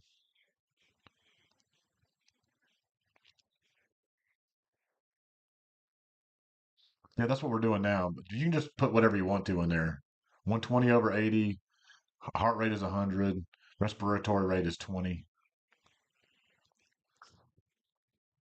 All right, blood sugar, you got to check that because she's a diabetic, right? So her blood sugar was 120, so not a factor. All right, it's asking about the Glasgow Coma Scale. All right, so the Glasgow Coma Scale was really designed for patients with head injuries. Um, but they use it for patients in coma. They use it for a variety of situations. So it doesn't really. It's not really exact. It's like the Cincinnati Pressville Stroke Scale. Somebody gives you the magic complaint of headache or something that sounds like a stroke. You're like, okay, well that's a stroke, and we don't really care what we find. It's a stroke. So we Cincinnati negative, Cincinnati positive. We don't care. The reason why you do that is because you're trying to talk the language of the hospital. Okay. So that this is the kind of stuff that they do, that they have, that this is their language at the hospital. Remember, we are part of that also, right? So, um, so the Glasgow Coma Scale is a 3 to 15 scale. So a dead person is 3, and somebody that's perfectly alert is and talking to you and everything is 15. Someone that's drunk might be a 13. Okay, so so anyway, you've got opens eyes, oriented, obeys commands. Anything less than that would be less than 15. And then I want you to qualify the Glasgow Coma Scale. We're going to say initial Glasgow Coma Scale has legitimate values without interventions such as intubation or sedation. This is what we found without doing anything. We're going to say that the patient is alert. And again, this alert, verbal, painful, unresponsive status, that makes sense in medicine.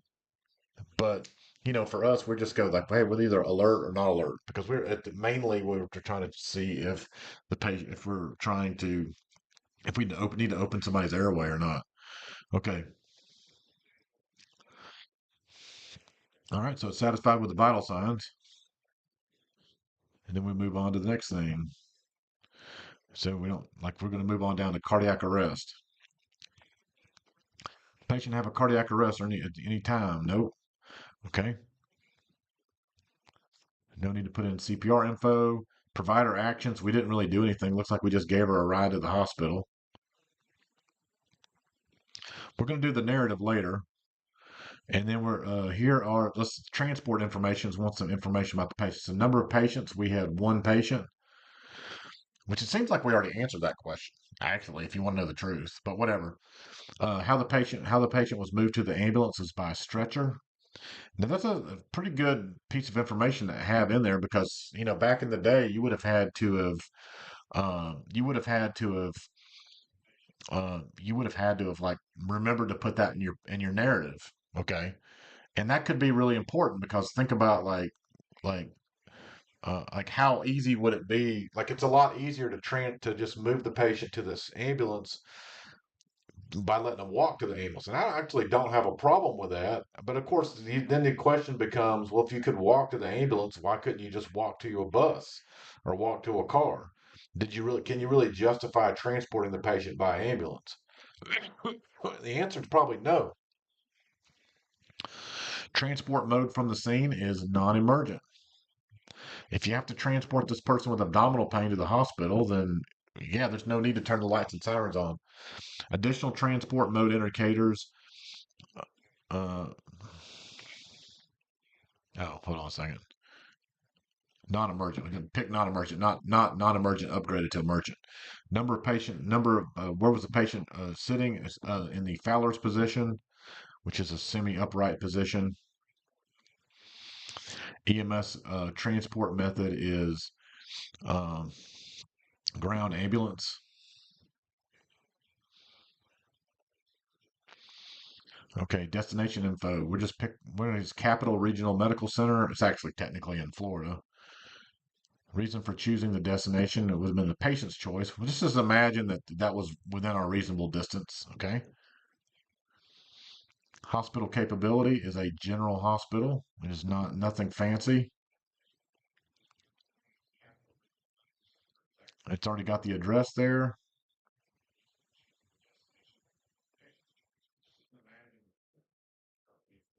Hospital pre-arrival alerts.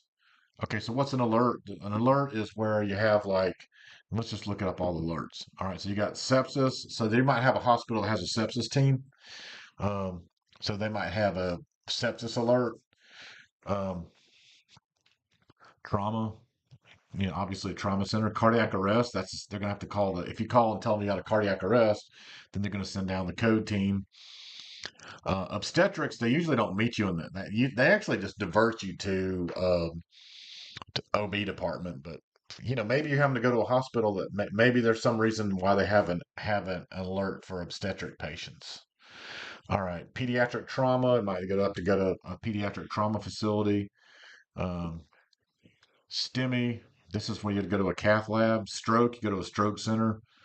And again, every hospital has different capabilities, and part of your job will be to know the capabilities of your area and think about these things as you drive through town. Like, well, if we get this guy, we're going to go here. If we get this guy, we're going to go there. Okay, so now looks like it said let's go back and look at all this. So under patient assessment or provider impressions, it's saying that we need um, initial acuity was non-acute, routine, possible injury, no. Okay, patient complaint. It wanted time information. Okay, and then incident, we still haven't placed the times in there. So now let's go back and do the times. Okay, so if you go up here to timeline, all right, now let's just go and pop some times in here. So we say that's 13:45. So let's go ahead and let's go back and just do our times. All right, so we're going to start at the top. Boom, boom, boom. We're going to cancel updating the crew. You guys might be asking, what are all these extra times for? Well, again, most of you guys are just working for a private ambulance service. You're not really exactly dealing with, um, not exactly dealing with the actual 911 system. The 911 system had evolved over since the 80s. So you remember EMS started out, you just called the ambulance service or the hospital or the some and then they sent an ambulance to your address. And then in the 80s, thanks to the 911 was developed to sort of bring out get a paramedic to your house so they could shock you with the Life Pack 5. Okay. And so when that and so it just everything kind of came from that desire to put a paramedic and get them there within like so many minutes. The so it, so the time to, so like all these inadequacies in the actual call taking system had to be addressed. And so now, so it became standard practice to say, all right, what time did we get the call? What time was the ambulance dispatched? Or what time was the person ambulance dispatched? When was the ambulance notified of the call? See, these are all delays that they had to work through at dispatching centers around the country to sort of pass the buck on the ambulance. And finally, it came to you, and you had to say, "This is when we got the call, and then this is when, and then let's say we acknowledged it like immediately." And then you'd have to say, so if you work for a 911 system, you'll have to actually go through and have all these times. So a lot of these times don't even have very little to do with you actually running the call. All right, so let's say you arrived at the scene at this time, and we're going to remember 1354, and then we pop this, and you can see it accept your times if it all makes sense. But see, that doesn't help out with our. Um, it doesn't really help. Doesn't do much for our uh, the entire continuum of the call because your vital signs are out of sequence, so it's unhappy about that. So now you can go on to the timeline. You can click on this. Let's figure out that uh, 9:54 and 30 seconds is when.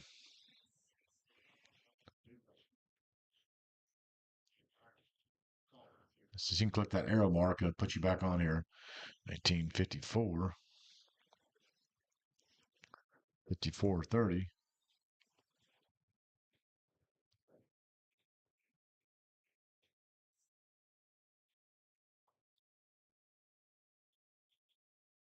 Okay, now it still doesn't like it.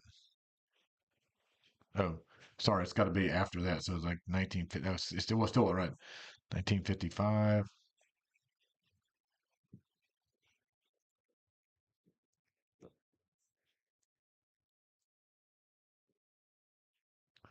Okay. Oh, come on.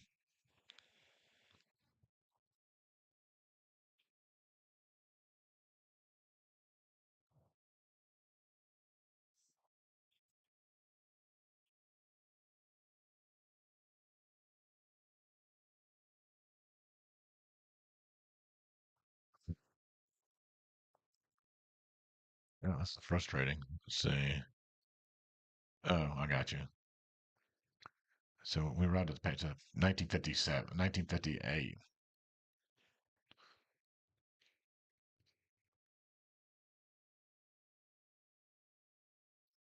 See, this is all stuff you got to do. You have to work out these damn times to to get it to make sense. It's frustrating. 57. All right, finally got something that liked. Okay, now we got to put the times in. Now we put our mileage in. Okay, 111111, 111112. Okay, 11113. All right, very good. All right, so now we are moving right along. Okay, so now we can go back and the provider, our provider impression. Apparently, it didn't have this. As you recall, it was abdominal pain. Okay.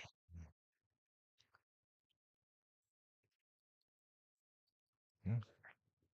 Possible stroke. No. Okay. So we're at 84% here. Oh, but then it's got some stuff here that an incident that we don't like. Crew members. Maybe it wants us to add another crew member.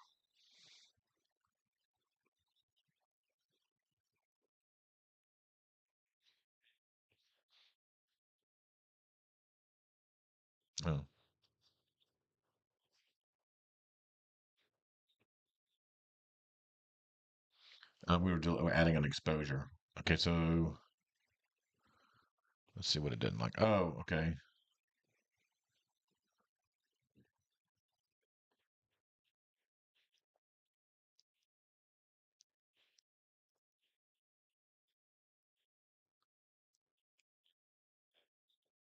Oh, okay. Wants another medic. Okay, no problem. Okay, so we got to add our other crew member there. So we'll put on Abdul. He's also an EMT, and he is other caregiver at scene. And we'll go. We're good. All right, so that satisfied that number of patients and disposition. Level of care provided. It was BLS. Okay, here we go. We're at 99%. So now that gives us, we're down to the narrative, the part that nobody wants to talk right about, because here we go. We get to expose the fact that we don't know how to write a report. We don't know how to explain what happened. But see, the thing about it is, you do know you actually do know how to explain it. Okay, so you got to remember, like, who could be asking questions about what happened on this call? Well, it could be a doctor. I doubt it. Definitely going to be a nurse. Probably it could be your supervisor. It could be a billing clerk. It could be an attorney. It could be somebody from the general public under a Freedom of Information Act request. So these are all things that all people that might be interested in what's on this report. And um, and again, you know, as EMS changes, as it is doing now, you're going to see there'll be some eggs cracked. There'll be some people left behind. You see this all the time in Fulton County. That's not even new. Their 911 system routinely forgets patients. So it just happens, like they just hope that it doesn't happen to the wrong person. They hope that if they forget a patient, it'll be somebody that nobody gives a shit about, like I don't know, a homeless guy. Nobody cares about those people. If you didn't take care of them, they just died. Nobody would bitch about it. So again, these are things that they hope for as an organization, but unfortunately, it doesn't always work out that way because we hear about it. Okay, so you don't hear about it. You only hear about it if the person matters, which is unfair to me. So, all right. So the way I would tell you to write this up would be to use what we learned in class. So, um, make the workflow understandable from this. You remember, look at all the work we just did to put all this data in. Every specific piece of information that needs to be known about this call is in there. So we're just going to tell the story, and this is what's going to make this narrative work. So what you're doing with the narrative is you're just sort of putting this together in more of a human format that's going to allow somebody to just look at this, and so you can organize your thoughts through the Chinese menu. Scene size up. We noticed that there was no mechanism. See, there was nothing on there,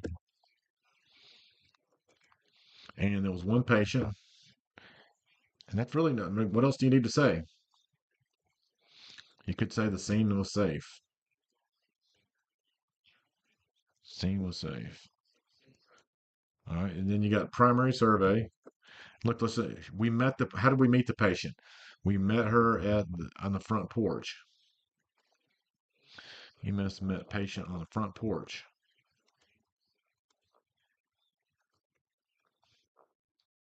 Okay, appearing to be in pain. She was alert, speaking in complete sentences.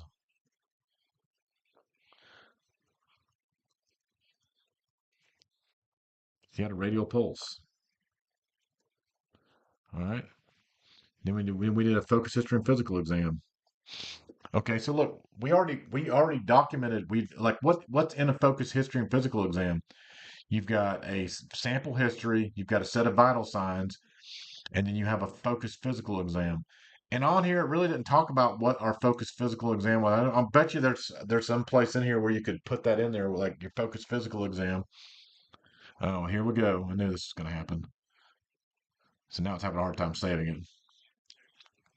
All right, so focus history and physical exam. So there's a lot of this has already been put in, so we're just going to put it, just kind of think about like what's going to make this make sense and what was not really covered in the documentation and what was really not really covered in the data. So we don't need to put vital signs in there. We don't need to put any sample history in there. But what wasn't in there was what the patient said. So like patient complains of abdominal pain times 3 hours, advises describes pain as a sharp pain that radiates to her back.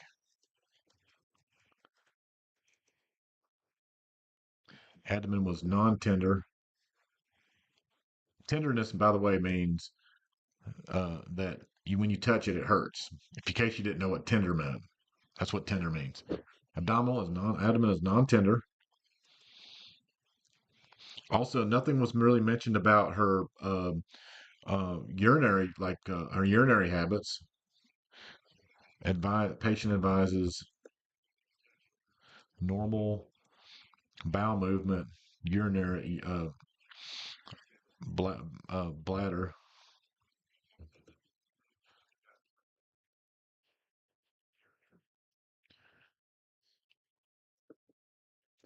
And also, what was not in there was things that she didn't say. She denies chest pain, seizures, profuse sweating. These are just some basic ones I like to use. I like to always deny chest pain, seizures, profuse sweating, um, loss of consciousness, and shortness of breath. Anytime, like so, anytime it's not that, I like to make sure that that's the kind of stuff that's on there because those are definitely hallmarks of a much more serious call, right? So, um, and then finally we know what we transported her to the hospital, right? We know that it was the patient's choice, but really, was there any mention about how the hospital was contacted? We know that we indicated that there was no activations, which I already explained to you was when a hospital has sort of a formation in the hospital that was designed to deal with a specific complaint, like stroke symptoms or chest pain or whatever. Then, but what about everything else? Like abdominal pain. There's not going to be an abdominal pain team at the hospital because I mean honestly they're going to rule out some stuff. She's probably going to go home and they're probably not even going to treat her abdominal pain. That's the reality of it. Okay. So so anyway, I like to kind of put in there like how we wrap it up. So transport, so we contact, you can say treatment, contact, and hospital. This would be also a good place to put down any type of complicating factors like we called the hospital's on diversion, but the patient insisted on going to this hospital anyway. And then we took the patient where she wanted to go and didn't worry about what the hospital said. And that's the right thing to do. So this is where you could document that kind of stuff. But again, this sounds like a fairly simple, easy in, easy out type deal. Now, some other factors that could be a problem is, let's say that you went to the hospital and you had a 2 hour wait time. Let's say, so like the hospital has, I mean, the emergency room system has failed miserably in so many places. Ambulance services are transporting patients to the hospital and they're waiting in the hallway for hours. I mean, does that even sound like something where you needed to? I mean, like if you can go to the hospital and sit there and wait for 3 hours for somebody to put them on a bed, can it be argued that you didn't need to transport them to the hospital in the first place? Just looking at it from a practical, reasonable person standpoint, yeah, sounds like another opportunity for EMS to manage your patient flow in a different way. Okay, so these are just options. I mean, like I said, if it's up to me and they were gonna like if they were gonna if I would call the hospital and I would say, yeah, it looks like I have a 2 hour wait. then maybe what we do is we leave the patient at home and then we come back and pick him up later. See, that's a reasonable response to a situation where, um, and instead of worrying about, oh, if we just if we just leave the patient here, but what do they expect you to do? Just sit there and transport your patient to the hospital and wait 3 hours with them on the wall? I mean, that's just asinine. No normal operation could handle that. Okay, it's just abusive. I mean, it's, you get at some point you get tired of being abused by the public, by the police department, and then like the fucking hospital takes a dump on you too. I mean, like it gets old. So anyway, but let's say that none of that happened, but this would be the place to put that in there. So, I mean, other things that you would put in here would be like anything that happened on the call that, like, maybe you wanted like to transport stuff. Here's another one I would put on here. Um, like, let's say, what if the patient was arrested, and so the police had the patient in handcuffs, and the patient was laying on your stretcher, and you're and so now this is a place for you to bitch about that, and they didn't want to ride to the hospital with you. It's another one. Like it just fucking never ends with these people. So like they'll handcuff somebody and put them on your stretcher, and they're like, okay, we'll just follow behind you. And they're like, what happened? Like you might be transporting somebody that's wanted for murder in 4 states. I had that happen to me one night in the middle of the night. They had beat the ever living dog shit out of this patient, and then uh, so we splinted him up. We put him on the stretcher, and then the cop says, "Well, this guy's wanted for murder in Tennessee and South Carolina." I was like, "Oh man, that's terrible. All right, great. Who's riding with us?" He's like, "Not us. We'll just follow behind you." I was sitting in the back with this guy that's been killing. It's on a multi-state killing spree. Okay, it's an ambulance. It's not a prison. So this crap has got to end. So anyway, but this is a good place to reduce things like that to the right. This is the kind of stuff. This is where you need to put that kind of stuff. All right. So anyway, there you go. That's my narrative for a patient with abdominal pain. Next, now we're going to go on here and we're going to um, finish the incident,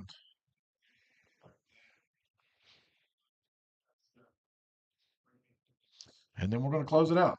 All right. And so that's all there is to it. All right. So we'll see how you guys are doing with this. Sarah, you still with me? Hello. Okay. All right. Cool. All right, so I'm done with it.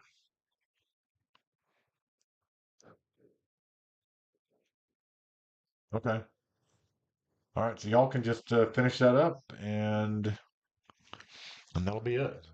All right, so in terms of what's left for the evening is that's all we need to do. So you guys got the email about the train system class? Oh, look at that! Wow, look at that! You got 100%. Okay, cool. All right, very good. All right, so at this point, finish any complete your patient care, or actually, you guys are done with the patient care report requirement. So go ahead and do the train system stuff that I sent you in that email.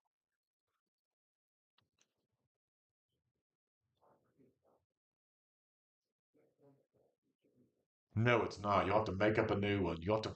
So that email had a video link. It tells you how to set up an account on there.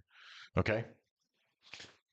So do that, and then when you get done, send our registrar a copy of your certificate, and that's all I got.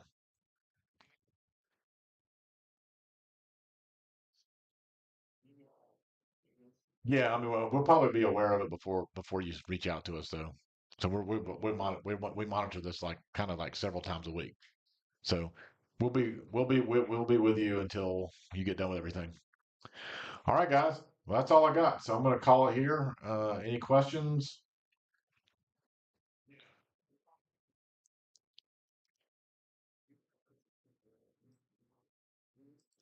All right, very good. All right, well, I'm going to turn this off. And if you guys have any questions, you can reach out to us by email or you can call us. All right, I'll see you, Sarah. You too. Take care. All right, bye bye.